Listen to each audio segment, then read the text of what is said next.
Hi everyone, Marcus here and welcome to the channel.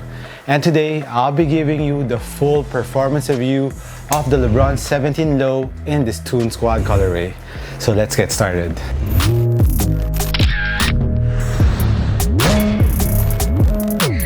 Before we begin with the performance review of this LeBron 17 Low Toon Squad colorway, I would just like to remind you guys that we have an ongoing raffle.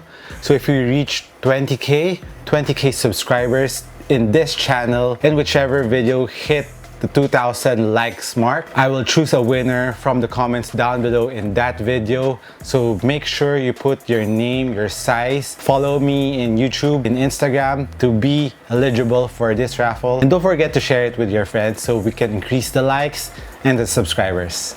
Thank you guys. For the LeBron 17 Lows, as you know, the LeBron 17 has been one of my favorite sneakers to hoop in right now because of how nice the cushion setup of the LeBron 17 is, and also the traction of that sneaker is awesome. No complaints. The impact protection is great. Bounciness is great. They released the LeBron 17 Low just this March, and I was very lucky to cop the Toon Squad colorway. I'm not sure if they have a full size run still on the Toon Squad, but there's another colorway that came out. The bread colorway is out now over at Nike Park. Check them out. And as for the performance of this sneaker, we start off first with the upper. The upper consists of almost all mesh upper with synthetic leather all around the sneaker, from the lateral side wrapping it around to the medial side of the sneaker. And in terms of support in the forefoot area, it is a very supportive sneaker, especially this leather on the edge that helps in the lateral support and lockdown. So it prevents you from slipping out of the footbed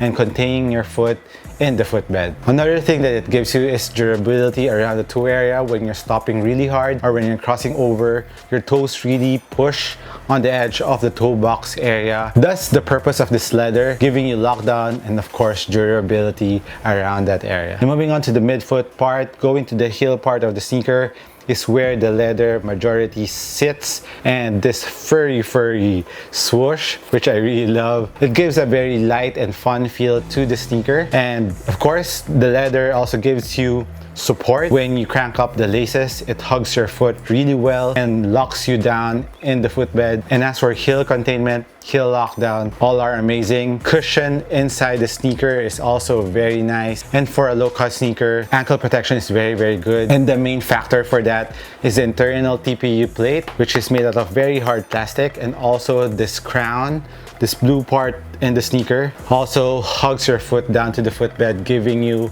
heel lockdown and containment, thus giving you ankle support. For the lacing system of the Lows, it is not a traditional lacing system. The Lows is a one booty upper. The lacing system splits in the middle, so you lace from side to side, and it's kind of hard to lace at first, but once you get the hang of it, and of course you have broken in the laces, it will be a lot easier to lace it. Comparing it to a traditional lacing system, this one is harder to lace and customized because you really need to crank up every part of it in order to adjust the laces. For the ease of wearing, at first it was really kind of hard to wear this sneaker because it's kind of snug around the forefoot going to the midfoot, and it doesn't stretch. It's really hard to put your foot in, but you just need to break it in just a bit in order for the tongue to soften up and to open it more. So after that, it will be a lot easier, but still not that easy, if you get what I mean. Another impression that I got from the upper of the LeBron 17 Lows, it is pretty snug around the forefoot area. So if you're a regular footer, I think you're okay with true to size. And if you're a wide footer,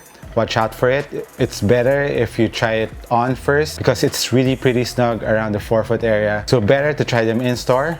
Maybe wide footers, go half a size up to full size up. And if you have the PG Force with you, get the same sizing with the PG Force. And moving on to the cushion of the LeBron 17 Low, this is where the major difference is from the LeBron 17 regulars. The cushion setup of the Lows is a 4-foot React cushion, and the back part is a full-length 270 unit, and at the heel part is an Air Max 270 unit. So for the 270 unit, it is the same with the regular ones, but I think the PSI of this is more. It is a lot stiffer compared to the regular ones, thus giving you more stability since this is a low. giving you more support so it doesn't wiggle when you're playing. And as for the forefoot cushion, it is a very nice React cushion in the forefoot. After breaking it in, you will feel the bounciness of the React, because at first it's a bit stiff and you need to heat it or warm it with your foot in order to activate that React cushion. That's my theory. And once you've broken them in, the React cushion is very nice, very bouncy, very responsive, don't feel that high off the ground, and you feel very stable. I just wish that they put a zoom unit inside the React cushion. I think it will make a whole lot of difference. It will make the cushion setup more amazing. This right now, the cushion is also very good, but that is just a little wishful thinking on my part. Now moving on to the traction of the LeBron 17 lows. It is very similar to the regular ones, but they change the traction pattern a bit around the forefoot area of the outsole, giving it more tread around that area. If you like the traction of the LeBron 17 regulars, you will surely love the traction on the lows. It is very grippy. At first, it doesn't squeak that much, but after breaking them in, it squeaks more as you use them more, and the rubber compound is very nice. It is very hard. So I think outdoor use is okay. And the grooves of the traction are deep, which is very good. And as for the heel part traction, it is also made of very hard rubber. Overall, the traction of the lows is very good, very impressive. I really like the improvement on the traction on the LeBron series. Starting from the 15, which was not consistent, the traction was not consistent. I was slipping on some courts with the 15s, but there was a huge improvement on the 16s, and now on the 17s, they still carry that very nice traction setup on the 17s. Another thing that I really love about the lows is how big the lateral outrigger of the lows are, giving you more stability when you're moving laterally, making a sudden stop for a jump shot. It is a very stable sneaker, giving it has an Air Max 270 unit and a very thick Nike React cushion in the forefoot. Another highlight of the lows is the crown designs, not just for aesthetic purposes, but it really cages your foot, especially on the heel. It cages your heel like I mentioned earlier, and it extends to the forefoot area, wrapping around the whole lateral side of the sneaker,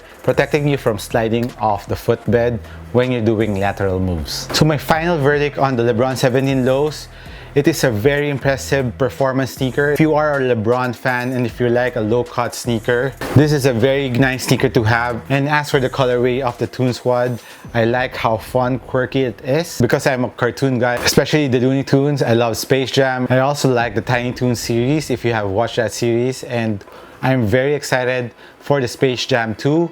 I think it will be releasing next year. I don't know if it will be moved because everything is moved this year, and hopefully it doesn't push back that much so we can have another basketball movie to be enjoyed. As for the pricing of the LeBron 17 lows, it is around 8,000 pesos, but right now they are going on sale on some sites. Check out NikePark.com or check out their stores. Next week, a lot of stores are going to be opened already. Still remember to stay safe, and if you don't need to go out, don't go out yet. But if you need to, wear masks, bring alcohol, and practice social distancing.